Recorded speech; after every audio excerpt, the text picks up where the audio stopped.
Bonjour et bienvenue tout le monde. Merci de nous rejoindre sur Sit and Talk saison 2, épisode 1. Je lis mes fiches, je sais même pas pourquoi je fais ça. Merci pour tous vos retours sur la première saison. Ça me fait vraiment super plaisir tous les retours que j'ai eus sur chacun des épisodes. On enchaîne aujourd'hui avec une deuxième saison et j'accueille mon premier invité, Sophie. Bienvenue à toi. Merci pour l'accueil, ça fait trop plaisir. Merci de m'accueillir chez toi surtout. Je vais en profiter aussi une petite minute pour parler un petit peu du format des épisodes. Le format va un petit peu modifier, ce sera plus un sujet, un épisode. Là, l'épisode sera centré complètement sur l'invité, donc on va vraiment partir sur le profil, découvrir le profil de chaque invité dans les épisodes, c'est ça le but et l'intérêt. Sachez que vous pouvez retrouver Sit and Talk un petit peu partout, sur YouTube notamment, mais aussi sur Instagram, TikTok, tout s'affiche sur l'écran, tu sais comment faire, tu sais comment trouver. Et puis c'est parti, je vais demander à Sophie de se présenter. Okay, voilà, c'est parti, let's go. Donc, je m'appelle Sophie, je suis vidéaste en freelance, donc maintenant ça fait à peu près 5 ans. Et je fais en fait j'ai plusieurs casquettes, on va dire. Donc, je suis vidéaste, donc j'ai des clients. Je suis aussi, on va dire, créatrice de contenu parce que je fais un petit peu de vidéos sur YouTube. C'est un peu secondaire, mais c'est le cas. Je suis en train de réaliser un film documentaire. Et aussi, je donne des cours de cinéma. Donc, plein de choses autour de la vidéo et de l'image qui me font vivre au quotidien. Ok. Du coup, on va retracer un petit peu le parcours. Comment t'en es arrivée à faire de la vidéo ? Comment j'en suis arrivée ? En fait, très honnêtement, quand j'étais petite, pour moi, c'était un jeu de faire des films très mauvais, très peu qualitatifs, mais ils étaient là et c'était vraiment pour moi un jeu. Et je sais un peu atypique à dire, mais je me suis dit que je pouvais en faire un métier le jour du stage, tu sais, le stage d'observation que tu fais au collège. En troisième ? Ouais, et en fait, j'ai fait un stage dans un média, en fait, de la ville d'où je viens, Reims. Et j'ai parlé du fait que je voulais être photographe ou faire de l'image ou quoi. Et ils m'ont dit, mais oui, c'est un métier. Et avant, je l'avais jamais conçu comme un métier parce que pour moi, c'était un jeu. Okay. Et pour moi, c'était complètement inaccessible. Donc là, j'ai déjà eu un premier déclic. Et donc, du coup, très tôt, j'ai voulu faire des films. Donc du documentaire, j'ai jamais voulu vraiment faire de fiction ou filmer des choses en fait et pouvoir en vivre. Donc vraiment très jeune quoi. Ouais. Ah trop bien. Ouais. Et donc du coup j'imagine que suite à ça t'as dû t'orienter, t'as dû avoir un cursus scolaire lié à ça. Du coup finalement c'était assez facile parce que je savais où j'allais dès le début. Ouais, t'as trouvé ton truc déjà ça. Très tôt quoi. Donc j'ai pas trop hésité, donc j'ai fait une option cinéma au lycée. Après je suis allée en fac de cinéma, donc licence master. J'ai fait une partie de mes études au Québec et ensuite j'ai continué. Je suis rentrée dans le milieu du cinéma, mais pas vers la vidéo directement, mais en tant qu'attachée de presse dans le milieu du cinéma. Mais c'était dans le but de vraiment comprendre comment un film peut être diffusé, distribué, quelle est la vie d'un film après qu'il soit sorti pour pouvoir un peu grappiller des informations et ensuite quitter ce métier et essayer de faire des films quoi. En gros t'apprends tous les à côté du film et pas seulement prendre ta caméra et filmer quoi. Exactement, c'est plus ça. La distribution, tout ce qui se passe un petit peu en off que les gens connaissent pas forcément. C'est ça, et même mes études elles étaient plutôt axées sur la théorie. D'accord. Et vraiment la technique c'est YouTube. C'est YouTube et filmer mes vacances et filmer mes amis, vraiment de base c'était ça, et faire des films aussi parce que j'ai eu quand même des cours qui me permettaient de faire des films et pour m'entraîner, mais globalement sinon c'était que de la théorie et les stages que j'ai faits c'était que dans l'industrie du cinéma indépendant. D'accord. Mais pas du tout du côté de la fabrication de vidéos ou de films quoi. D'accord, du coup les cursus scolaires sont vraiment axés à ce niveau-là, plus orientés cinéma que entre guillemets les vidéastes qu'on connaît un petit peu aujourd'hui. Ah ouais, je suis hyper axée cinéma, théorie du cinéma, histoire du cinéma. J'avais des cours de pratique, de cadrage, de lumière, mais qui étaient quand même pas si fous que ça. D'accord. C'est que la pratique et toute seule que j'ai appris. Vrai. Ok, ça marche. Et donc t'es allée au Québec, c'est ça ? Donc t'as fait c'est licence et master ? En gros, j'ai fait un peu comme un Erasmus, mais avec le Québec. Okay. Et donc, du coup, j'ai fait ma dernière année de licence au Québec. et ma deuxième année de master au Québec aussi, D'accord. dans 2 universités différentes. Ok. Du coup, la troisième année de licence, c'était une université vraiment perdue qui s'appelle l'UQAT, donc l'Université du Québec en Abitibi-Témiscamingue. On apprend à le dire vite. Et en gros, c'était vraiment perdu dans la campagne au Québec, Ok. mais ils avaient du matos de dingue parce que la fac est financée par les mines et tout ça. Donc, ils ont beaucoup d'argent. Du D'accord. coup, ils ont des FS7 qui nous passent comme ça. Et genre, à l'époque, c'était incroyable, Ouais. des Sony FS7. Et donc, il y avait vraiment ce côté hyper pratique là-bas avec un matos de fou. Et ensuite, je suis allée à Montréal et là, c'était très, très, très axé sur la théorie à l'Université de Montréal. D'accord. Mais ça m'a permis de perfectionner, on va dire, mon savoir de l'histoire du cinéma, de la théorie du cinéma, qui me sert aujourd'hui aussi de plusieurs façons. Bah ouais, j'en doute pas, ouais, parce que c'est pas un bagage que tout le monde a. En tout cas, la plupart des vidéastes, je pense, qui regardent et qui écoutent ce podcast, n'ont pas fait d'études. J'en fais partie aussi, et qui sont arrivés là par passion aussi, un peu comme toi. Mais toi, tu en as fait ton cursus scolaire, donc tu as forcément des bagages que beaucoup n'ont pas. Donc, ouais, trop cool. Comment tu as créé ta société? Enfin, suite à ça, suite à tes études, j'imagine que tu as voulu te lancer dans la vie active, quoi. C'est Ouais. fini les études, let's go. Ouais, j'ai eu le petit moment de crise en mode tu termines, t'as un diplôme de cinéma et tu te dis ok, toute ma vie on m'a dit que ce diplôme servirait à rien, donc qu'est-ce que je vais faire avec? Et t'as quand même continué. Ah ouais, j'ai persévéré et tout. Ok. Mais je savais pas forcément si j'allais faire de la vidéo ou quoi. Enfin, j'allais le découvrir ensuite. Mais en gros, en sortant, je me suis dit non, mais il faut que j'ai un stage direct en fait. Et que je travaille dans le milieu du cinéma et après on avisera en fait. D'accord. Donc c'est là que je suis entrée dans le milieu de la relation presse. Donc, où, comme je disais tout à l'heure, tu es vraiment au plus près de comprendre comment un film vit après qu'il soit fabriqué. Et donc, du coup, je travaille dans des festivals de cinéma. Donc, tu rencontres les producteurs, les distributeurs, les réalisateurs. Ah, c'est là où tu te fais Ouais. Oula. C'est là où tu te fais un vrai carnet d'adresses, quoi. Ouais, vraiment, tu rencontres quand même pas mal de monde. Après, tu es quand même dans ta position d'attaché de presse, donc il ne faut pas forcément en sortir. Mais au fur et à mesure, ça te permet quand même de rencontrer du monde. Et donc, du coup, j'avais cette casquette-là et c'était mon métier de tous les jours. J'étais en CDI, mais assez rapidement, genre 4-5 mois après avoir obtenu ce CDI, en fait, j'ai créé mon auto-entreprise à côté. Et j'essayais de, tu vois, développer le truc, faire mon premier site, faire ma première bande démo et tout ça avec tout ce que j'avais, mais c'est venu assez lentement et c'est mon entreprise en fait, elle s'est vraiment lancée au moment du confinement parce que le métier d'attaché de presse dans le milieu du cinéma, c'est complètement arrêté parce qu'il n'y avait plus de sorties de films, plus de festivals pendant très longtemps et du coup j'avais rien à faire, j'étais chez moi, j'étais payée. Donc, c'était cool. Et là, je me suis dit, en fait, c'est le moment de vraiment essayer de trouver des contrats de montage pendant ce confinement, d'essayer de faire plus de vidéos aussi, même si c'est un rythme lent de mon côté. En tout cas, j'ai essayé d'en faire plus. Et en fait, c'est vraiment la pandémie qui m'a permis, les confinements, de complètement me dire, non, en fait, je lâche ce CDI, parce que j'aurais pu le reprendre après. J'ai fait, non, je pars, et je pars en freelance. Ouais, c'est bien parce que ça te permet de te poser, de savoir réellement ce que tu as envie de faire. Et, Ouais, je pense que ça arrivait à beaucoup d'entre nous. Ouais, c'est clair, c'est sûr. Et du coup, quand tu étais attaché de presse, c'était quoi tes missions quotidiennes? C'est beaucoup de mails. Ça ne fait pas arriver. Et beaucoup d'appels. Et je déteste appeler les gens, vraiment. C'est vrai. Ouais, je déteste ça. Mais en gros, c'est vraiment... c'est tout bête, mais voilà, t'as un film, tu dois le défendre. Et du coup, c'est bien d'avoir une bonne connaissance du cinéma, une bonne connaissance de comment on écrit une critique, etc. Parce que tu vas parler avec des journalistes dont c'est le métier au quotidien. Et tu vas les contacter et leur dire, j'ai un film pour toi.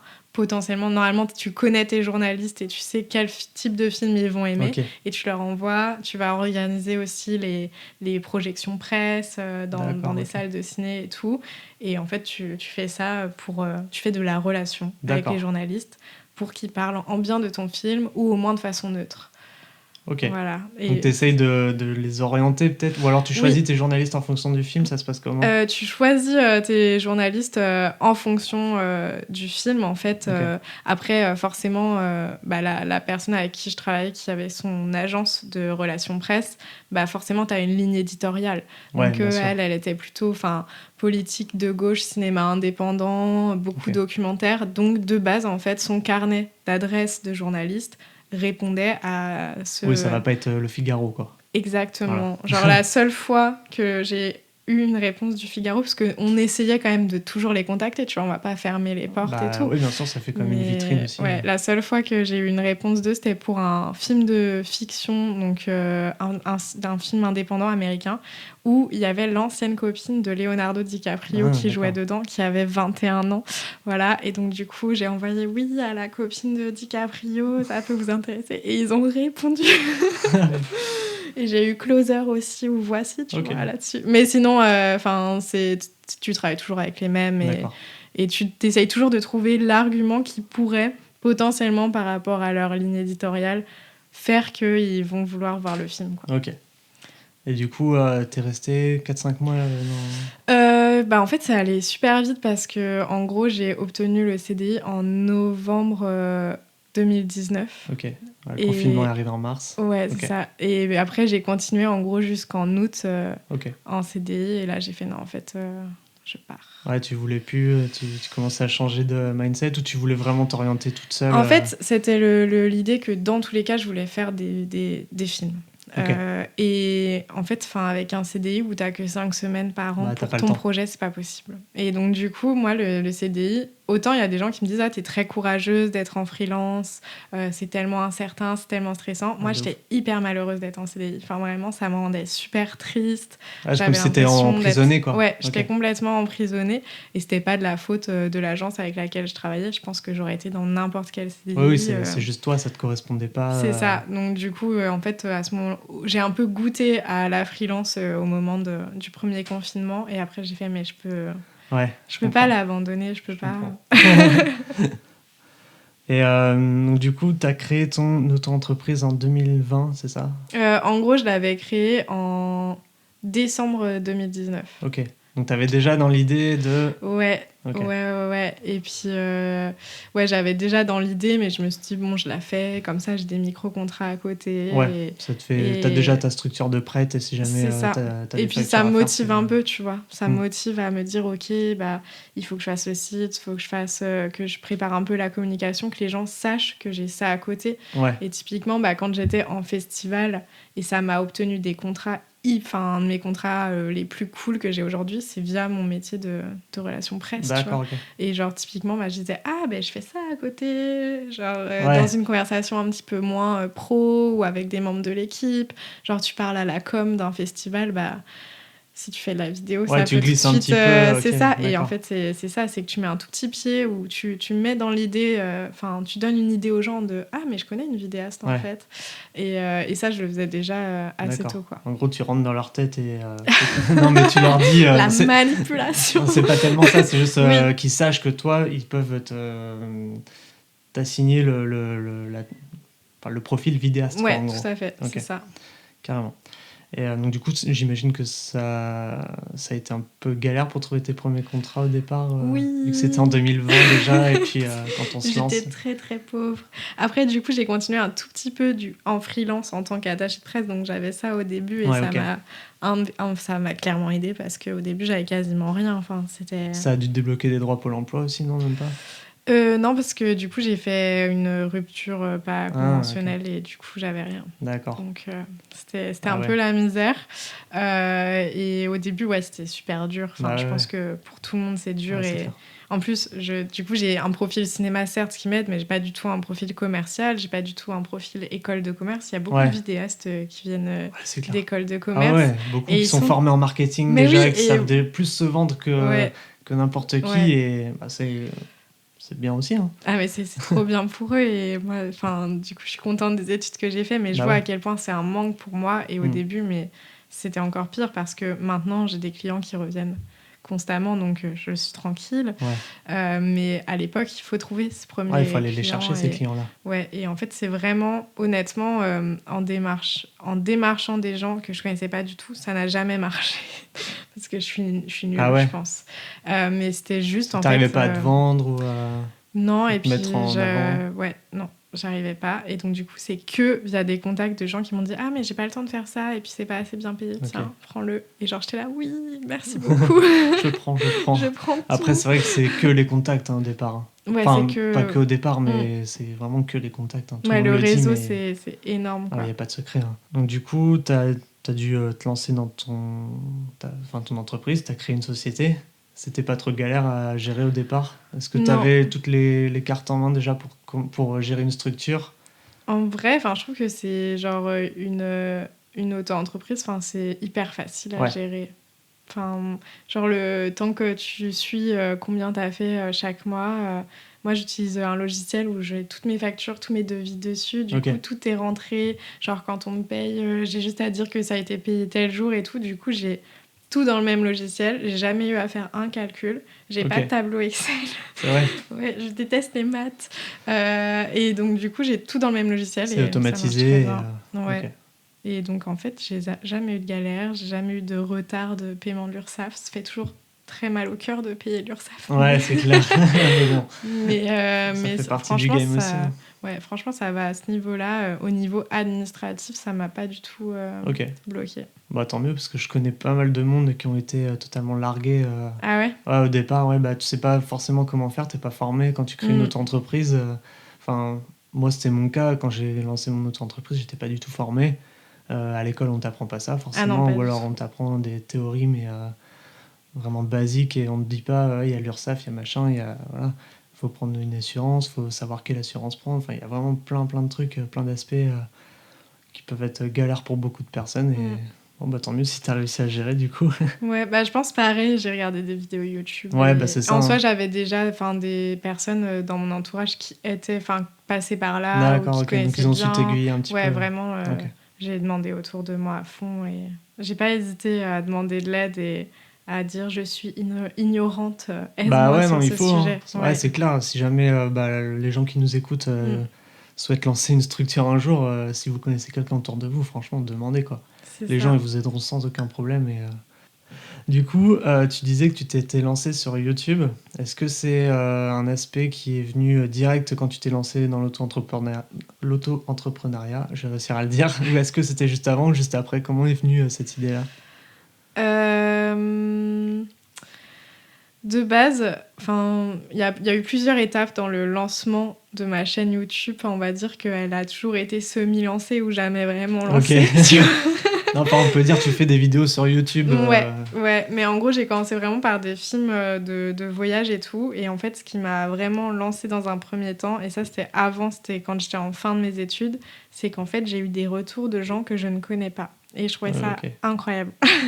Et vraiment tellement satisfaisant d'avoir un commentaire positif de quelqu'un que je connais pas sur un film que tu as fait. Et ça m'a motivée de fou. Et de base, en fait, je me suis dit, en fait, c'est mon petit bonbon, c'est ma petite carotte d'avoir un retour positif. Et genre, du coup, j'ai envie de faire des vidéos pour ça. Parce que du coup, en fait, je vais faire que évoluer. Et ça va me permettre d'aller plus loin et d'être meilleure en technique, en fait. Okay. Donc ça, c'était ma première démarche. Après, j'ai toujours voulu faire des vidéos face cam depuis des années, mais je n'osais pas du tout, ça me faisait trop peur et tout. Ah ouais. Et c'est au moment du confinement que je me suis dit, vas-y, j'en fais une première. Et la première est tellement longue à faire, c'est tellement difficile de parler. Puis quand tu te regardes pour la première fois, que tu découvres réellement le temps de ta voix et tout, que tu l'écoutes à longueur de journée, tu fais « Waouh, c'est moi ça !» Ouais, mais du coup, de découvrir ça, ça m'a également motivée parce que je me suis dit, mais j'ai ce toc de langage-là, j'en ai encore clairement. Je parle pas correctement, je répète toujours ce type de mots, etc. Ouais. Et en fait, du coup, je me suis dit, même si j'ai pas de retour, faire des vidéos va m'apprendre à parler mieux. Et donc, je me suis dit, c'est bien, je vais continuer à en faire aussi pour ça, pour mieux présenter, même quand je donne des cours ou des choses comme ça. Ça fait tout simplement gagner sa confiance en soi, quoi. Ouais, c'est ça. Et son aspect communicatif. Exactement. Ça te permet de savoir mieux communiquer. Ouais. Puis au départ, une caméra, c'est un petit peu intimidant, quoi. Donc, Tu sais Ouais, pas trop comment appréhender le truc, et puis après, bah, au fur et à mesure, c'est ça ça. vient, quoi. C'est ça, ouais, vraiment, c'est au fur et à mesure que c'est venu. Et donc, j'ai continué de faire des vidéos. Au début, je faisais des vidéos face cam sur l'histoire du cinéma, des sujets comme ça. Et après, j'ai arrêté parce que ça me prend trop de temps, en fait. Enfin, parce Ok. que je veux le faire parfaitement, je veux que tout soit sourcé, enfin, que ce soit académique, en fait, dans Ok. le sens que c'est pas moi qui donne mon avis sur quelque chose, ça m'intéresse pas, mais je veux vraiment que ce soit genre une vidéo qu'on peut diffuser dans un cours de D'accord. cinéma et c'est bon, c'est carré, tout est vrai, tout est vérifié, etc. Ok. Et c'était trop long à faire, en fait. Ouais. Bah, C'était infini. c'est un reportage, quoi. Ou Ouais, un docu, ou... ouais, on peut. Bah après, c'est moi qui parle en face cam, mais oui, il y a de Ouais, ça mais en c'est tout une cas. manière de le présenter Ouais, qui présente des faits, c'est factuel, donc c'est ça. ça peut s'apparenter à une forme de documentaire ou de reportage si Mm, tu fais que relater la réalité, quoi. ouais, c'est ça. Et ça prenait trop de temps. Et Ouais, ensuite, j'ai commencé à faire d'autres vidéos, plus sur le métier de vidéaste, mais ça reste. Et toujours de faire des films contemplatifs aussi. ok. Mais bref, j'essaye de faire différentes choses. Là, je sors une série, d'ailleurs, ce soir, le premier épisode, sur comment je. En fait, quel est mon quotidien de réalisatrice d'un film documentaire, de comment on fait pour réaliser son premier film. Ok. Et du coup, ça, j'ai tourné 5 épisodes, j'ai jamais eu autant d'avance de ma vie. Ah ouais, 5 épisodes, c'est Ouais, beaucoup. ouais, c'est cool. Et il y en a d'autres qui vont venir ensuite. D'accord. Donc voilà. Donc, du coup, c'est déjà dispo sur la chaîne, parce que à l'heure où on tourne, le podcast... Enfin, l'épisode de toi est déjà sorti, mais Ah le bah podcast oui. n'est pas sorti, donc du coup, moi, ça sort le mois prochain. Ok, oui, Donc il y en donc il y aura aura... peut-être même plusieurs qui sont déjà sortis. ouais, je vais en sortir un par mois. Donc il y en aura peut-être 2 Ok. déjà qui seront sortis. Donc voilà, j'essaye de faire du contenu. J'ai envie d'en faire de plus en plus, mais en fait, le manque de temps... Ouais. C'est un truc c'est qui te un plaît, problème. YouTube, vraiment? Ouais, en fait, ce qui me plaît, c'est le fait d'échanger avec des gens. Ok. Ouais, je vois. Ouais, c'est plus que YouTube en soi, ça peut être sur YouTube, TikTok, Ouais, peu importe la plateforme, c'est vraiment Instagram et l'échange tout. qui C'est t'intéresse. l'échange, ouais, bah parce que être freelance, c'est quand même un métier très très Ouais, de solitaire. ouf. Et bah, du coup, d'avoir des retours et de parler avec des gens et qui réagissent aux stories. Tu vois, même nous, enfin, tu vois, si j'avais pas Instagram, enfin, je sais pas comment tu m'as découvert, Sur mais YouTube. sur YouTube, Ouais. ouais, trop bien. Genre, j'ai l'impression qu'à chaque fois, c'est que Instagram et tout, mais tout ça fait que tu te lies avec des gens. Ouais, c'est ça. Et c'est pour ça que je fais ça surtout. Bah ouais, ouais. Après, si ça pouvait marcher mieux, je serais très très contente, je vais pas mentir. Mais globalement, si déjà je sens que bah, quand je pose des questions en story, quand je veux échanger avec les gens, quand j'ai des Ouais, t'as réponses, de l'interaction. pour moi, j'ai déjà gagné quelque Ok. chose. Bah après, YouTube, c'est vrai que c'est quelque chose où soit tu t'investis vraiment dedans, soit tu le fais un petit peu, soit pas du tout. Mais je pense le un petit peu pas du tout, si jamais tu veux perdurer, ça va vite démoraliser les gens, parce que bah, t'as pas de réel retour, du moins financier, d'une part. Et puis, l'algorithme te met beaucoup moins en avant si jamais t'es en montagne russe que si jamais t'es linéaire, quoi. Ah oui, non, c'est clair. C'est un taf monstrueux, les gens se rendent pas compte à quel point c'est monstrueux de faire des vidéos sur YouTube, parce que moi j'apparente ça un petit peu à du bénévolat au départ. Ah, moi, je fais Parce- complètement du bénévolat. Hein. mais moi aussi encore, hein, aujourd'hui, Ouais. hein, mais, puis c'est le cas pour pas mal de monde, hein. Et je connais pas une chaîne YouTube qui est profitable. Et c'est Mm. un taf de ouf, hein, sans les marques, sans les sponsors et tout. Faire uniquement des vidéos YouTube par plaisir ou par passion, parce que c'est avant tout pour ça qu'on le fait, Tu c'est peux... chronophage, mais au bout d'un Ouais. moment tu frôles le burn-out, quoi. Ouais, c'est ça. C'est que, en fait, si ça peut pas te libérer du temps, ou te faire gagner de l'argent Ouais. concrètement, bah. Ah bah ouais, de toute façon les deux sont liés, hein, y a pas de Ouais. doute là-dessus. Ah, c'est clair. Mais ouais, moi, j'ai vraiment la volonté aussi, à chaque fois que je fais une genre de série où je propose un nouveau type de vidéo, c'est en mode ah, j'aurais aimé tomber là-dessus et ça n'existe pas. Et c'est le cas par exemple avec donc la série là qui est sortie et qui raconte en fait toutes les galères que je rencontre quand tu veux faire un premier film produit et financé. Ok. Et parce que personne parle de ça, ou des fois c'est assez flou, tu comprends pas comment t'arrives à là, et vraiment pour moi c'était de la magie noire avant. Ouais. Donc du coup je me dis ok, je le fais, et je me dis si je reçois des messages en mode ah ben tu m'as aidé, tu m'as permis de faire ça, etc. Ouais, t'as C'est gagné. déjà un peu le cas, Ouais. j'ai gagné en fait. Mais effectivement je peux pas faire ça tous les mois parce que je suis pas payée. Bah en non, fait. c'est clair. Ça prend trop de Bah temps, faut et que ça c'est pas la prenne. priorité. Ouais, quoi. bah je comprends. Et du coup, rapidement, on peut en parler de ça, parce que moi j'ai pas vu l'épisode, mais sûrement que si c'est déjà sorti, il y en a qui l'ont peut-être déjà vu, Oui. ou c'est dans la description, vous irez le voir juste après le podcast. Du coup, pour contextualiser déjà, j'ai reçu mon premier financement CNC. Donc c'est un financement d'ailleurs qui est normalement donné aux créateurs web. Et je l'ai obtenu parce que j'ai pas 10 000 abonnés. Normalement, il faut 10 000 abonnés pour avoir le financement. Mais moi, j'ai eu un prix dans un concours qui me permet en fait d'accéder à ces financements-là sans avoir 10 000 abonnés. D'accord. Déjà, ça, faut le savoir. Il y a plusieurs portes. Ah, donc c'est important de le dire. Ouais. Et c'est la petite porte, c'est la toute petite porte. Mais du coup, il finance des gens comme ça. J'ai un ami aussi, c'est le cas aussi. Il a pas du tout 10 000 abonnés. Il a 3 000 abonnés. Il a eu 25 000 euros. Donc, c'est possible. Et il faut tenter ça quand tu as gagné des concours. Il faut participer à des concours. Ouais. Et du coup, pour revenir sur ta question de base, donc c'est une série où je raconte donc comment je réalise un film documentaire. Okay. Et par quoi je passe, quel dossier je dois écrire, comment je dois l'écrire, il y a quoi dans ce dossier, comment j'ai trouvé ma boîte de production, quelles erreurs j'ai fait quand j'ai cherché cette boîte de production. Parce qu'au début, tu es là en mode « Ah, j'ai un financement, c'est trop bien !» Ouais, mais du coup, je veux professionnaliser le film. Je veux pas qu'il termine sur YouTube avec 500 vues parce que c'est ça ma réalité. Ouais. Si je publie une vidéo sur YouTube, elle aura entre 500 et 1000 vues, pas plus. Donc, je veux un truc pro. Je veux qu'il soit distribué. Je veux qu'il y ait potentiellement de la relation presse, justement, dessus. Enfin, donc là, tu te sers vraiment de tes bagages aussi d'avant c'est aussi ça. pour c'est que t'aider à ce niveau-là. Je sais les erreurs qu'il ne faut pas faire et comment un film devient un film vu ouais. entre guillemets. Après, ça reste un documentaire niche, etc. Ça va pas faire dans tous les cas une sortie incroyable. Ouais, mais tout l'intérêt, c'est aussi de le faire visualiser par des gens qui de base n'iraient pas aussi le voir. Oui, aussi. Aller chercher cette cible-là. C'est ça. Mais ça peut être bien aussi. Je pense qu'il faut faire un ensemble selon le sujet quand même visé, enfin les gens qui pourraient être intéressés par ce sujet et ouvrir un peu. Mais en tout cas, toutes ces questions-là pour pouvoir faire un film qui existe. Parce que vraiment, si t'as pas fait d'études de cinéma, t'as peut-être moins vécu ça. Ouais. Mais quand t'as fait des études de cinéma, licence, master, et que tu fais des films pendant ces années-là, tes films, ils terminent sur des disques durs. Personne les voit. À la limite, ils font 3-4 micro-festivals où genre t'es même pas remboursé ton train il est même pas remboursé pour venir le présenter, tu vois. Okay. Enfin, c'est ce genre de choses. Et en fait, tes films, ils existent pas. En fait, ils sont ils sur sont des pas disques vus. durs. Oui, genre ils sont au fin fond de ta chaîne YouTube et à un moment, t'en as honte et du coup, tu les mets en privé. Enfin, en vrai, c'est quand même une part de vérité d'étudiants en cinéma qui se reconnaîtront et c'est normal de passer par là. Mais moi, je voulais vraiment passer au next step, en fait. Passer de l'amateurisme. Ouais, à la casquette vraiment réalisatrice. Ouais, voilà, je veux que mes films soient vus. C'est ça. Ok.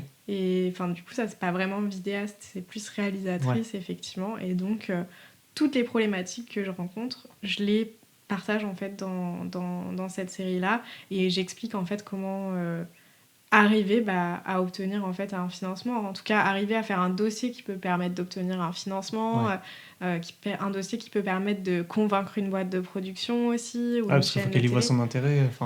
C'est ça. Ouais. En fait, le plus important, c'est d'arriver à présenter son film. Donc déjà, là, tous les épisodes, tu vois, pour te dire, là, j'ai tourné 5 épisodes, c'est que de la pré-production. Okay. Il n'y a même pas encore le tournage. Je parle même pas encore de comment j'ai formé mon équipe. D'accord. Et je parle que de l'écriture, de ce que j'ai traversé avant de partir en tournage. C'est pas là, justement, où tout se crée. C'est peut-être là que c'est le plus important, au final. C'est là que c'est le plus dur. Parce que c'est là que tu as le besoin... Enfin, je sais pas, ça se trouve, je te tiendrai. Parce que là, j'en suis à la fin du tournage, en gros.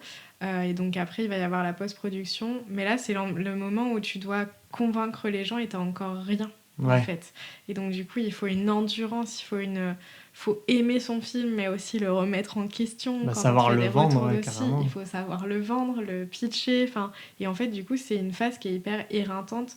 Parce que, et justement, je parle de ça aussi, de cette endurance, du temps que ça met d'écrire un film, par exemple. Parce qu'on pense que, t'as une idée, vas-y, on se fait une résidence d'une semaine et on l'écrit. Non, parce que tu dois écrire tellement de textes pour le présenter, une note d'intention, une note de réalisation, il y a la note de production quand t'as un prod, en fait, et tous ces textes-là, genre pendant des mois, t'es là, c'est trop dur à écrire, et tu dois écrire aussi un scénario de ton documentaire sous forme de séquencier, alors que ton documentaire n'existe pas.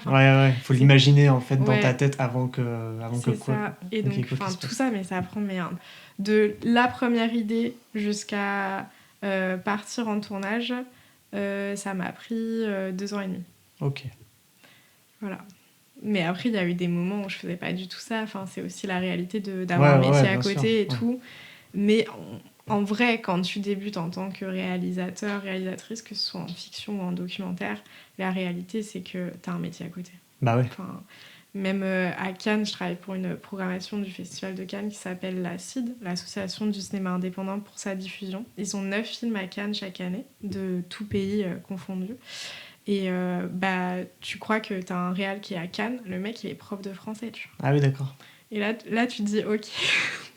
Enfin, c'est ça ma réalité. Si je veux faire du film indé, de toute façon j'aurai un métier à côté. Okay. Moi je suis très contente avec mes métiers à côté et tout, mais c'est toujours un truc à côté en fait.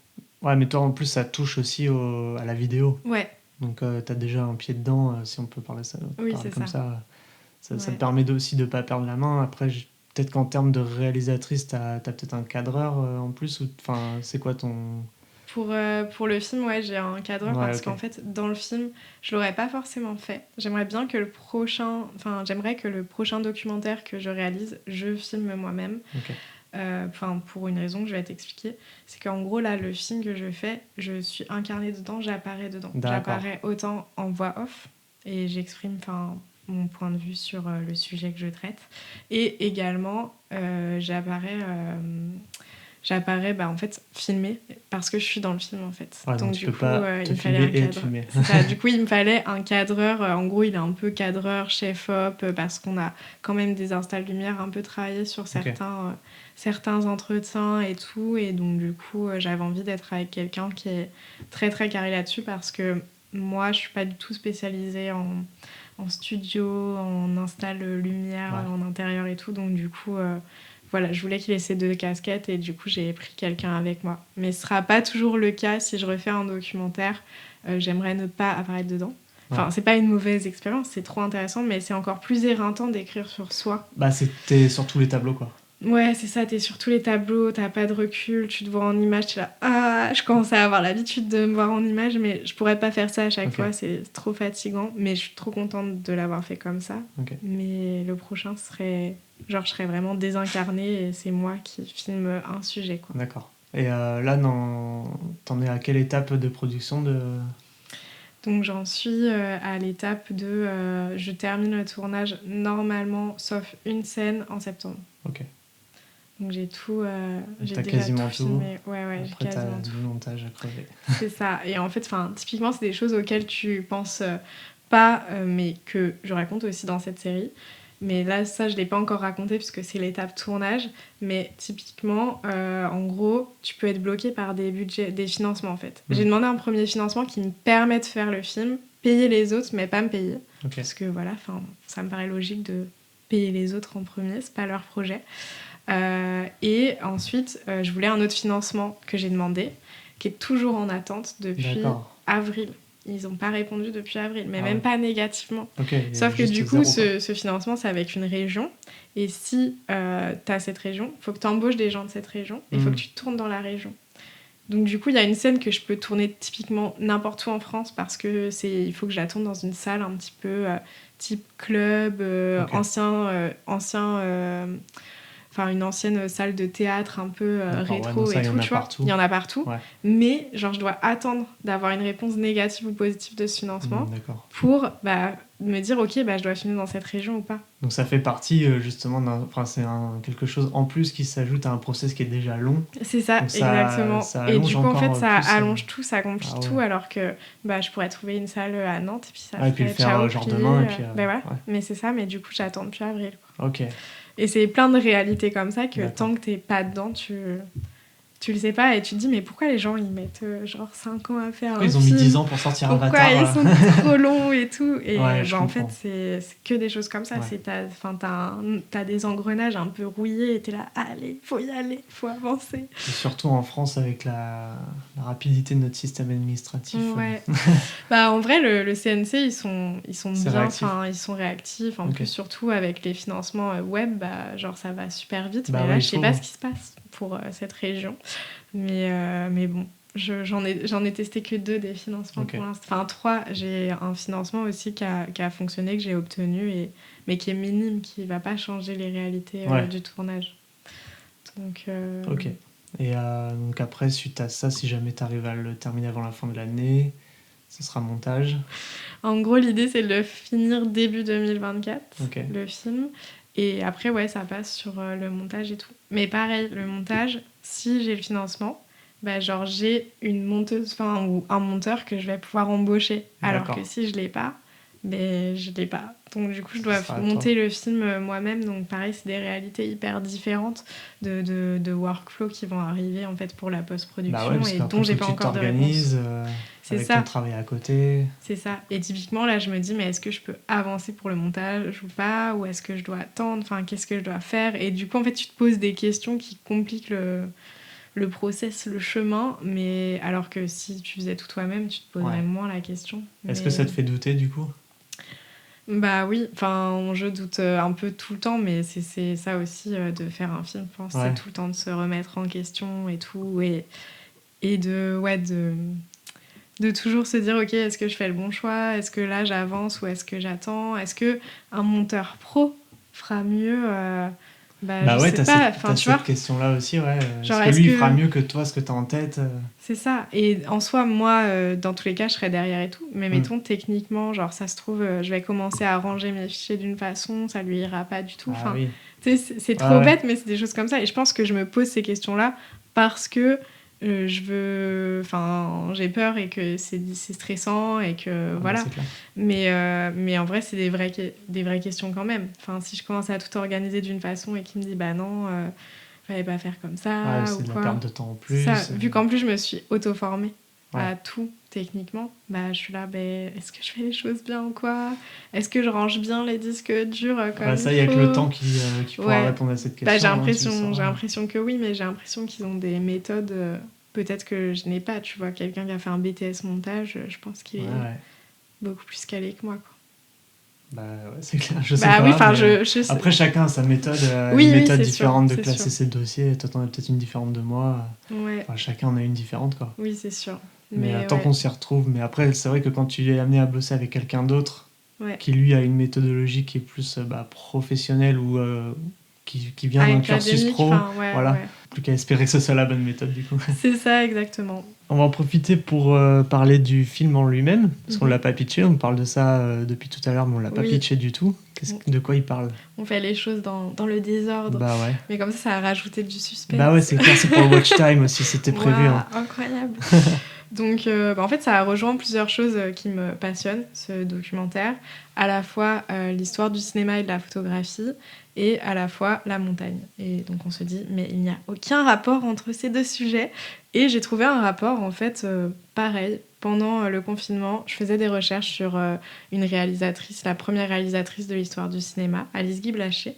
Et je suis tombée sur un autre article sur une femme alpiniste qui a vécu, en gros, fin 1800 jusqu'aux années 30. Et en gros, cette femme qui était une aristocrate, elle a fait plein de premières ascensions dans les Alpes, en Norvège. Elle photographiait ses ascensions. Et elle a aussi fait des films sur les sports d'hiver en 1898. Donc en gros, vraiment dans les premières années de l'histoire du cinéma.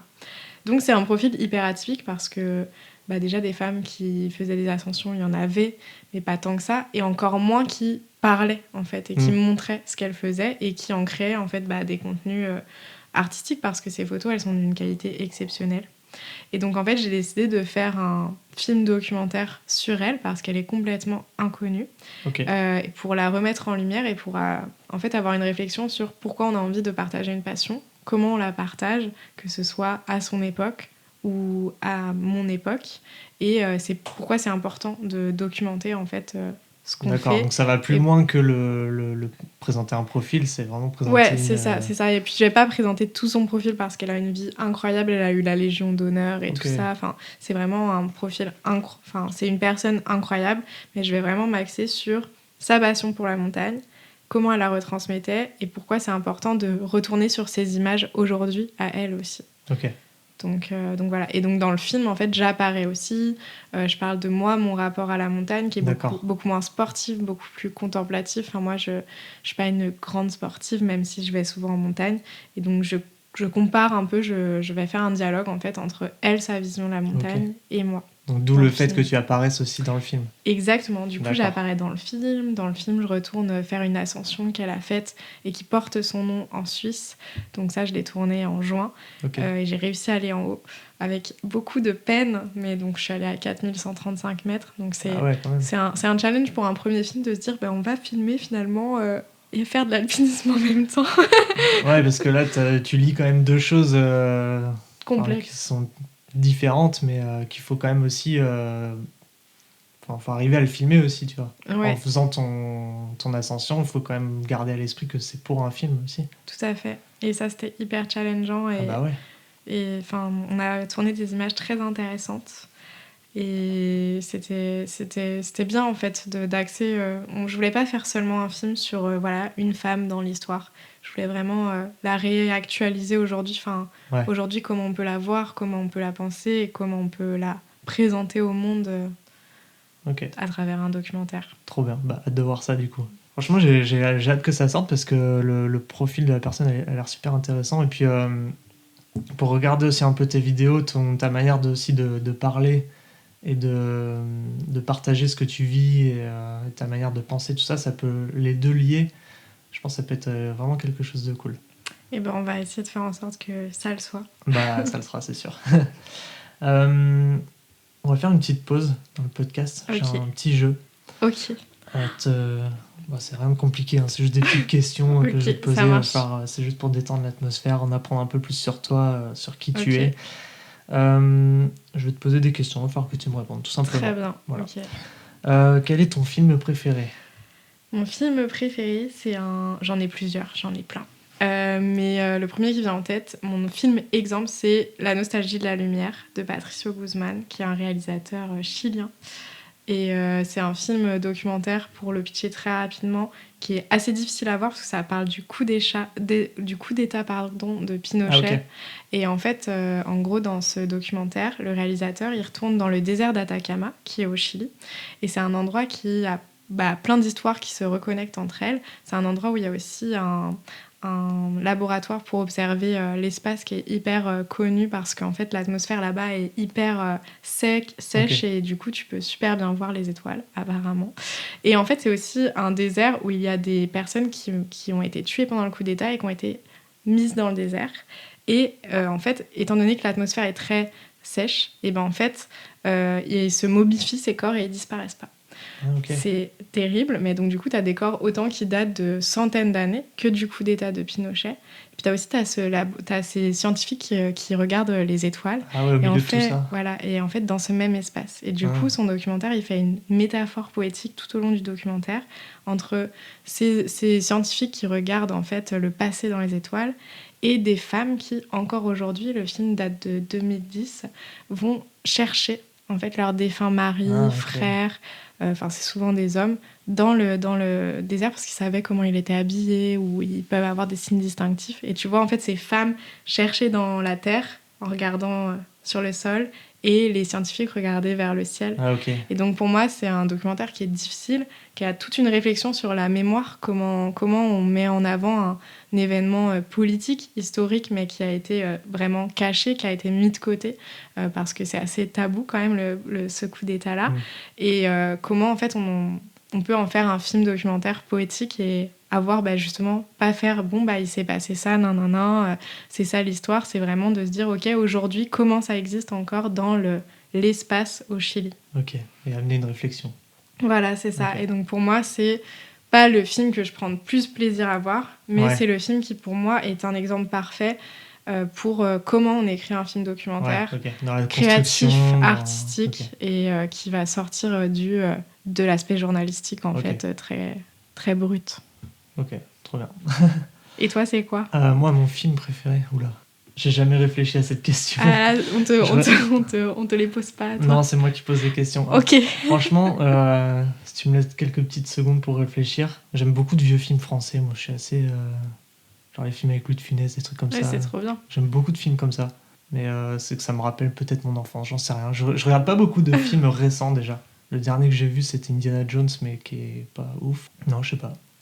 Si ça se trouve, tu te retrouverais plus dans le cinéma d'auteur, Ah, c'est sûr. indépendant et tout. Ah, c'est sûr et certain. Bah, tu vois, un film que j'ai kiffé, que j'ai vu cette année, Asteroid City. Ah, bah oui. Ça, c'est vraiment ce que je kiffe. T'as dans vu le- les autres films de Wes Anderson ou Non. c'est le premier? Non, Bah, non. faut... Mais ça donne envie de ouais. s'intéresser plus. Moi, c'est vraiment ça qui m'intéresse un peu plus dans le cinéma. Ta série préférée? Il y en a 2 qui sont sortis dans ma tête en même temps. Ok. C'est Breaking Bad et The Handmaid's Tale. Je le dis trop mal. Genre La Servante écarlate. Ok. Voilà. Tu veux que je pense que Breaking Bad, tout le monde connaît. Ah ouais. Et La Servante écarlate, en gros, c'est un monde dystopique. C'est tiré d'un roman, je crois, ou d'une série de livres. C'est une série dystopique qui se passe en vrai dans notre réalité à nous maintenant, où il y a eu un coup d'État aux États-Unis et qu'en fait une secte un peu a repris le contrôle complètement des États-Unis. Et en fait le concept c'est que on revoit complètement comment fonctionne la société.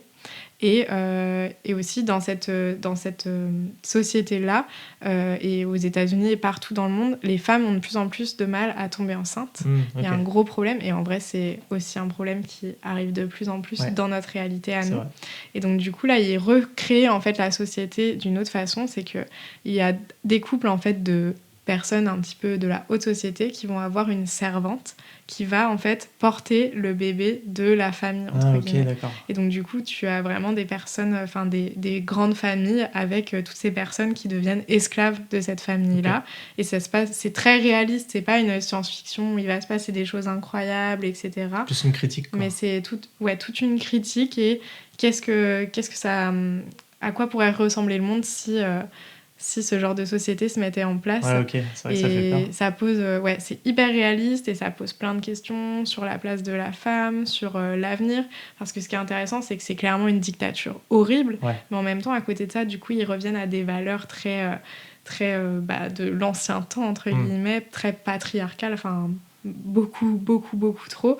Et également, ils reviennent à consommer local, il n'y a plus de publicité et tout. D'accord. Et donc, du coup, ils abaissent aussi leur taux de CO2 et genre, ça va beaucoup mieux. Donc, du coup, c'est intéressant de voir tous les aspects. Les bons et les mauvais côtés. Ouais, c'est ça. Mais clairement, c'est horrible. Enfin, c'est horrible. Oui, et faut pas en arriver là pour baisser le CO2. Non. Mais c'est hyper intéressant parce que tu vois qu'ils ont vraiment pensé politiquement, en tout cas, le concept jusqu'au bout dans le quotidien de chaque personnage et tout. Et c'est... Et en même temps, pour avoir une réflexion sur la place de la femme dans la société et tout, c'est une trop bonne série aussi. Ouais, ça fait réfléchir. Ouais, donc c'est très très bien. Ça roule. Ton plat préféré? Les sushis. C'est tellement pas original. C'est terrible. C'est bon le sushi. Oui. Ta boisson préférée? La première qui m'est venue, j'allais dire la bière. Est-ce que ça fait alcoolique? La bière. Parce que j'aime pas les boissons genre sucrées, genre les sodas et tout, je m'en moque. Ton lieu de vacances préféré? La montagne. Si tu devais vivre à une période de l'histoire autre qu'aujourd'hui, forcément, ce serait laquelle? Du coup, ça serait début de l'histoire du cinéma, donc ça serait genre fin 1800, genre... avant, tu vois, être un peu vieille avant la Première Guerre mondiale, comme ça, hop. Tu meurs avant et t'as connu... Bon, après, il y avait des guerres avant aussi, mais donc c'est pas fou. Clair. Mais du coup, il faudrait que je sois un peu riche aussi pour éviter tout problème. Oui, forcément. Je t'en posais 2-3 de celles-là. T'es plus été ou hiver? Été. Océan ou montagne? Montagne. Ouais, j'en étais sûr. Focale fixe ou zoom? Zoom. T'es plus cinéma ou Netflix? Cinéma. T'es plus travail ou vacances? Vacances. Ouais. T'es plus ville ou campagne? On va dire ville au quotidien. Ok. Plus d'argent ou plus de temps? Temps. T'es plus série ou film? Film. Pré-prod ou post-prod? Post-prod. Ah ouais? Ouais. C'est genre préparé, c'est... Moi, j'ai hâte de partir en tournage et de commencer à voir à quoi ça ressemble. C'est là où le film ressemble à quelque chose. Tu préfères avoir une option retour en arrière ou pause sur ta vie? C'est une question. C'était la dernière question. Retour en arrière ou pause sur ma vie? Pause. Ça roule. C'était la fin de ce jeu. Alors du coup, tu avais évoqué au début du podcast que tu donnais des cours de cinéma, c'est ça? Ouais. Ok. Est-ce que tu peux nous en dire un peu plus sur ça? Bah, en fait, ça va faire la 2e année scolaire que je fais ça. C'est quelque chose que j'avais toujours voulu faire, mais que j'avais vraiment mis de côté en mode, bah, pour l'instant, j'ai pas la légitimité de le faire, je verrai plus tard. Enfin, j'arrivais pas à me dire. C'était vraiment un truc dans ma bucket list quand j'étais en master, tu vois. Et après, je l'ai enlevé en mode, c'est mort. Ah ouais, Et tu en te fait, voyais pas plus tard donner des cours? bah, si, mais pour moi, c'était inaccessible encore. Ah ouais, Pour ok, moi, c'est un d'accord. truc que j'aurais pu faire si j'avais fait un doctorat ou un truc comme ça, ce qui Ah oui. n'a pas été le cas. Et donc, du coup, bah, en fait, je l'avais mis de côté et j'ai un ami qui m'a proposé, qui en fait a commencé à travailler dans une école et son rôle c'était de sélectionner les enseignants. Et du coup, il m'a proposé un poste à Lyon. Enfin, c'est pour un seul cours en soi, Ok. mais pour 2 classes. Et donc, je l'ai accepté directement parce que je me suis dit, bah, c'est parti. Et s'il me le propose, c'est qu'il me pense légitime. Et en vérité, mon diplôme sert à ça aussi, mais Ouais. j'ai un peu tendance à oublier à quoi sert mon diplôme de base. Mais il peut servir à enseigner le cinéma, Bah oui, très bien sûr. clairement. Ouais. J'ai quand même fait 5 ans d'études Donc les gens qui t'ont autour de dit ça, tu quoi. fais ton diplôme et il te servira à rien, bah non, il te sert pas à rien du coup. Voilà, du coup, je suis allée chercher mon diplôme car je l'avais jamais utilisé effectivement en termes de papier officiel avant. Et là, j'étais obligée pour montrer ma légitimité de l'envoyer à l'école. Bah, est-ce que ce serait pas aussi une petite consécration d'avoir fait toutes ces années d'études et qu'enfin ça te serve Si, ouais, c'est cool. vraiment quoi. Ça fait vraiment, vraiment plaisir. Au-delà du Et bagage que tu as pu avoir, ouais, bien sûr, mais au moins ton papier de diplôme te sert à faire quelque chose en plus. c'est ça. Genre là, il le fallait. J'ai pu l'envoyer. J'étais Trop bien. trop contente. Et du coup, de Nantes à Lyon, tu fais l'aller-retour Oui, bah après, c'est pas tant de cours que ça. En gros, quand je donne une journée de cours, je donne 8 heures de cours, 2 Ok. fois 4 heures. Donc c'est challengeant. Et c'est quoi la Surtout récurrence? Et la récurrence, je sais pas, je pense que j'avais 5 cours l'année dernière, tu vois. Ah Enfin, oui, 5 ok. journées, tu vois. D'accord. Mais genre, du coup, Ah, c'est ils pas ont genre 4 toutes les heures fois semaines. 5, tu vois. Non, Ah, ok. non. Et donc, du coup, après, ils s'organisent par rapport à tes disponibilités et Ouais, ok. tout. Et ils font ça plutôt bien pour éviter le plus d'allers-retours possible aussi. Là, typiquement, cette année, ils m'ont donné les premières, les deuxièmes années. Et donc, je donne plus de cours. Et j'ai même un projet avec les 3e années aussi. Ok. Et du coup, ils ont fait en sorte que tout se colle, tu vois. Comme ça, je vais une semaine à Lyon de temps en temps et D'accord. j'enchaîne tout. Ah ouais, ok. Et je passe ma vie à l'école et à parler pendant quelques jours d'affilée. Ah, et puis à la fin, t'as plus de voix. C'est ça. Et est-ce que tu adaptes les cours en fonction de leur niveau de cursus? Genre première année, c'est un cours différent des deuxième année? Ouais, bah du coup là ça va être la première fois que je vais faire le D'accord. niveau. Mais j'avoue que quand j'ai eu les... En fait, je sais que je suis capable vraiment de... Enfin, j'ai préparé un cours, j'ai préparé un diapo, j'ai préparé des films et tout. Mais je voulais en fait jauger leur niveau et puis leur niveau d'intérêt aussi pour la cinéphilie. À quoi ça leur sert l'analyse filmique en fait pour eux. Et donc du coup ça je pouvais le faire que en arrivant en cours avec eux et en discutant avec eux. Ok. Donc oui, le niveau en fait je l'ai adapté à chaque fois en fait en me rendant compte de où ils en étaient, ce qu'ils voulaient et puis en conversant beaucoup avec eux en cours. Ouais, c'est beaucoup d'échanges. C'est beaucoup d'échanges parce que très vite ils vont te dire mais ce film en noir et blanc mais je le connais par cœur, on l'a analysé 1000 fois et moi j'étais là ok, bah let's go, vas-y. Et si tu l'analyses super vite on passe direct à autre chose. Ouais.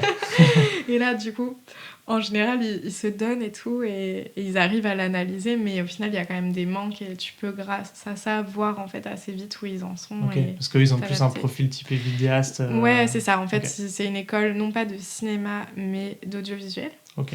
Et donc, du coup. Donc plus orienté sur la technique que sur la théorie. sur la technique et devenir vidéaste. Et en gros, au début du cours, je posais la question à tout le monde, je faisais un tour de la classe en mode qu'est-ce que vous voulez faire plus tard. Ouais. Et derrière ça, je préparais très clairement quelque chose, c'était de rebondir sur qu'est-ce qu'ils veulent faire et leur expliquer à quoi sert l'analyse filmique dans ce cas-là. Et en réalité, dans la classe, t'en avais peut-être 2 sur 25 qui voulaient être réals de fiction. T'en avais plein qui voulaient être vidéastes, qui avaient le dernier sac, ils ont le même que moi alors que genre ils ont 20 ans et qui travaillent pas, tu vois. Genre je suis là, waouh, vous avez des parents trop gentils. Ah, déjà, s'ils sont dans une école... Enfin, en tout cas, tu vois qu'ils regardent. Parce que tu vois quel créateur vidéo a ce sac-là, typiquement, et tout. Donc, c'est assez rigolo. Donc, tu fais, OK, c'est ça, c'est tes références. Et tu peux assez vite identifier. Et ouais, ils voulaient être vidéastes, genre sport extrême. Beaucoup de réalisateurs de clips aussi. D'accord. Enfin, voilà. Donc, c'était assez varié, mais très, très peu de réalisateurs de fiction.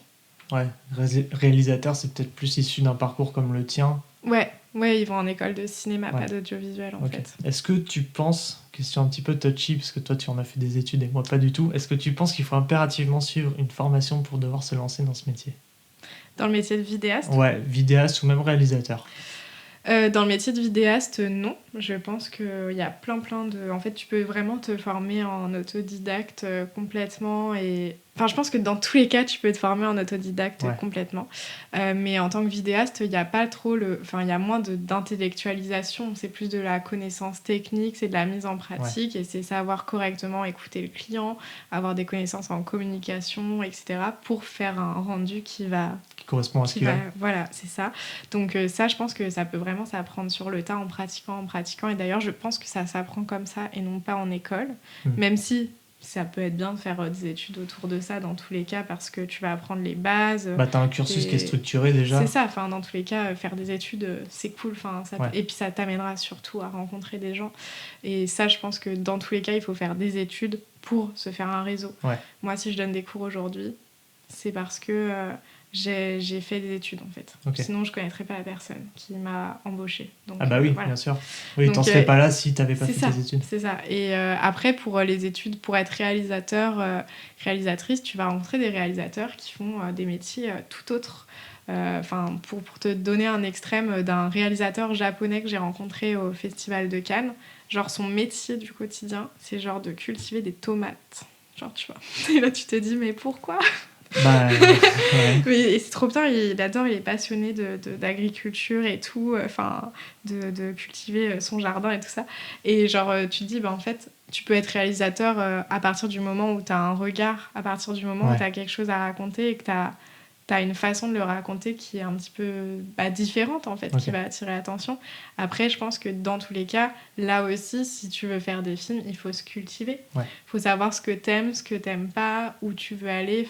Il y a des codes à respecter peut-être aussi. Des codes, je sais pas, mais je pense qu'il y a connaître une certaine... pour pouvoir soit les respecter, soit les transgresser. Oui, aussi. Tu vois, il y a une certaine culture peut-être. Oui, c'est sûr, t'as la règle des tiers ou des trucs comme ça. Tu vois, t'as plein de règles et après tu peux les déconstruire et jouer avec ça. Donc ça peut aider les études, mais j'ai envie de dire, tu peux aujourd'hui, grâce à Internet, tout apprendre via Internet. Mais quand même, tu vas avoir des profs, et mine de rien, faut pas les mettre de côté, qui vont t'axer, en fait, genre, regarde, il y a ça, allez voir.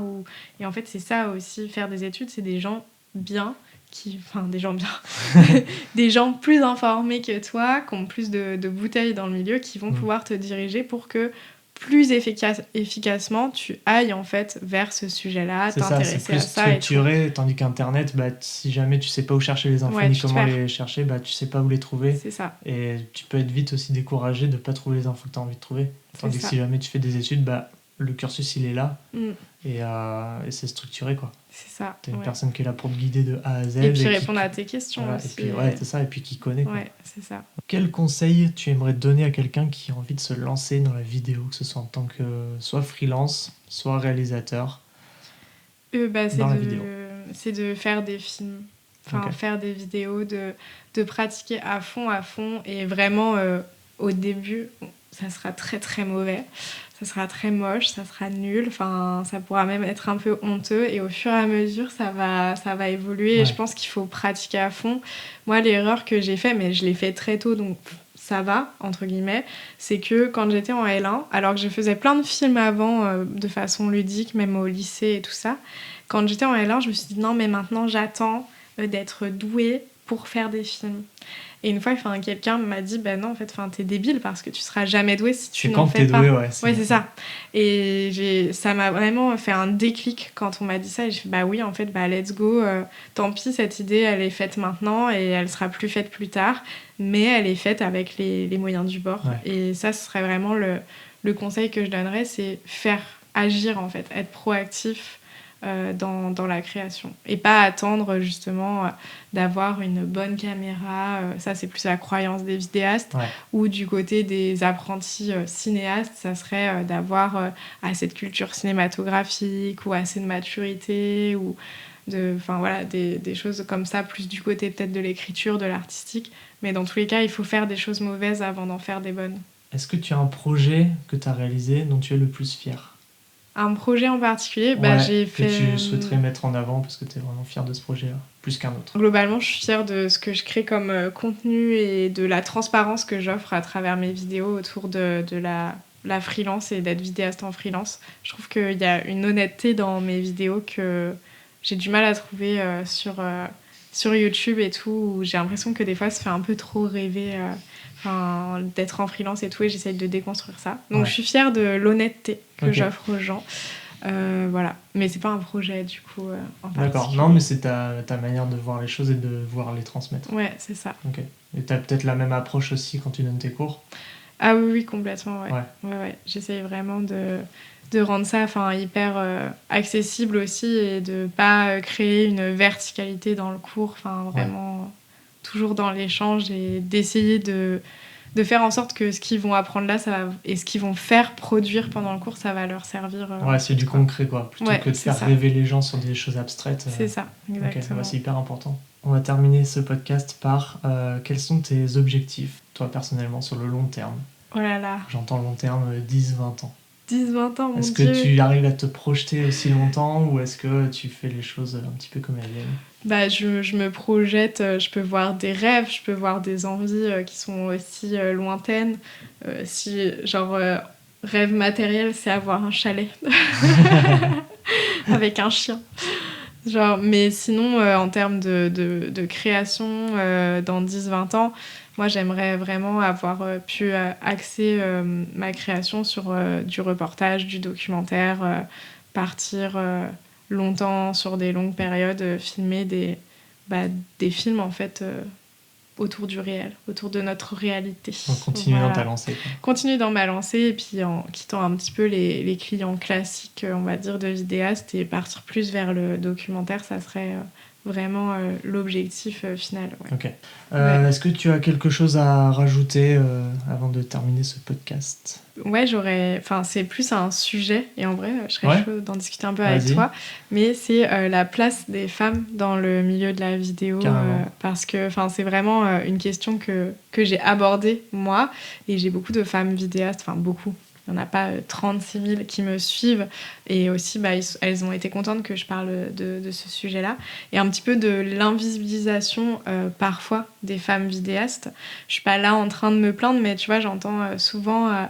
j'ai entendu plusieurs fois des hommes vidéastes dire non, mais de toute façon, il n'y a pas de femmes, donc on ne peut pas les mettre en avant ou quoi. Si, il y en a. Et en soi, il y en a. Après, des créatrices de contenu dans la vidéo femme, il y en a très peu. Mais c'est un sujet que j'avais envie d'aborder, c'est qu'il y a des femmes vidéastes, n'hésitez pas à travailler avec elles aussi, parce que du coup j'ai l'impression que ça fait un peu les femmes d'un côté des fois et un peu les hommes de l'autre, et je trouve ça trop dommage en fait. Est-ce que tu sens que le fait d'être une femme t'es traitée différemment? Je sais pas si c'est le fait d'être une femme ou de paraître jeune. En tout cas, j'ai toujours ce problème-là actuellement quand j'ai des nouveaux contrats avec des nouveaux clients, ou même quand c'est pas le client mais que c'est quelqu'un sur le tournage et tout. Mais en fait, souvent, on va me demander « Ok, t'es en stage avec qui ? Ensuite, t'es en alternance avec qui ? Ou t'es bénévole pour qui ?» Donc direct, t'es pas... vraiment... Ah non, mais t'es pas catégorisé comme étant là où tu devrais être. C'est ça. Mais après, est-ce que c'est dû à mon physique ou pas ?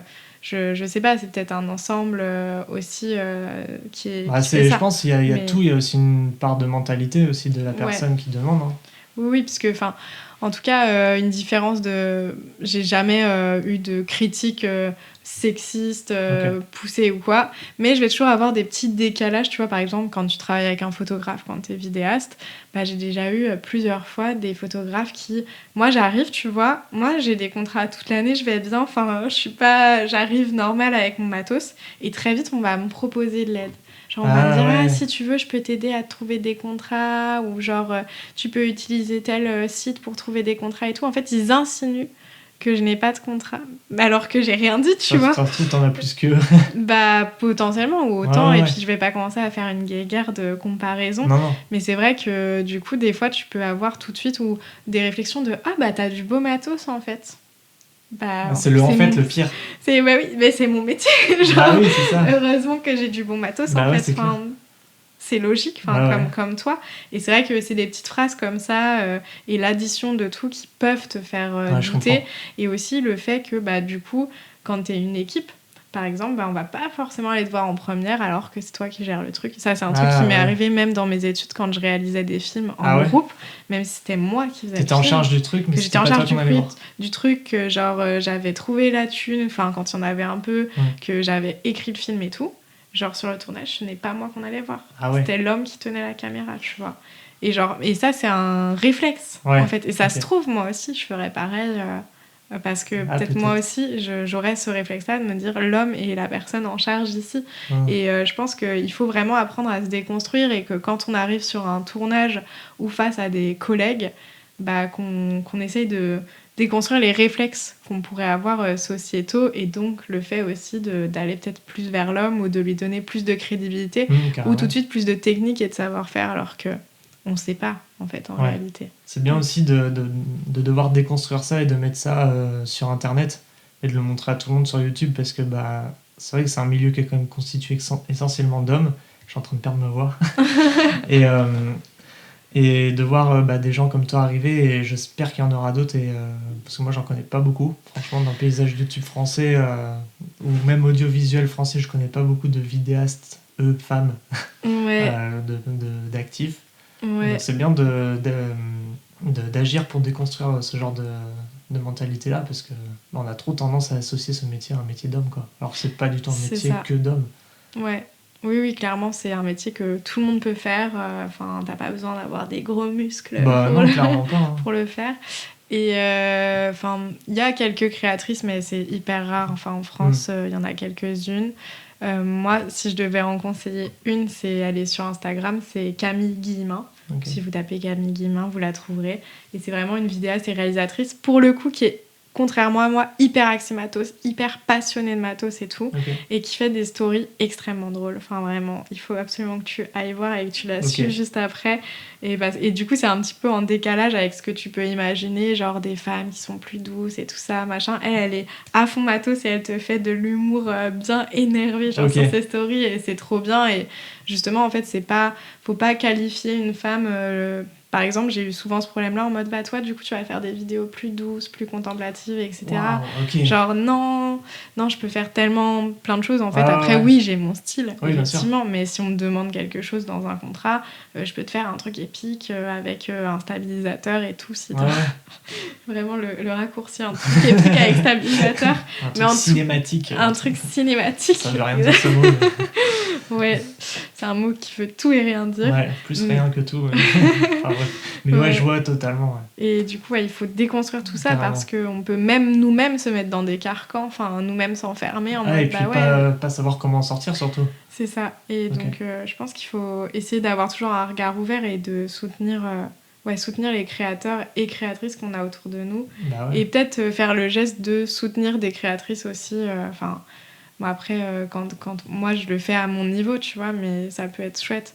Je sais que Maxime, que avec qui tu as fait le podcast la dernière fois, je sais qu'il me suit, qu'il m'a déjà envoyé quelques messages et tout, et ça fait plaisir, tu vois. Et là, tu te dis, ok, j'ai une reconnaissance de collègues, et c'est pas le seul à faire ça. J'ai déjà eu des retours des vidéopreneurs aussi. Carrément, Voilà, donc j'ai des échanges, et il y en a qui font ce geste-là, mais il y en a, ils le font pas du tout aussi, et t'es là...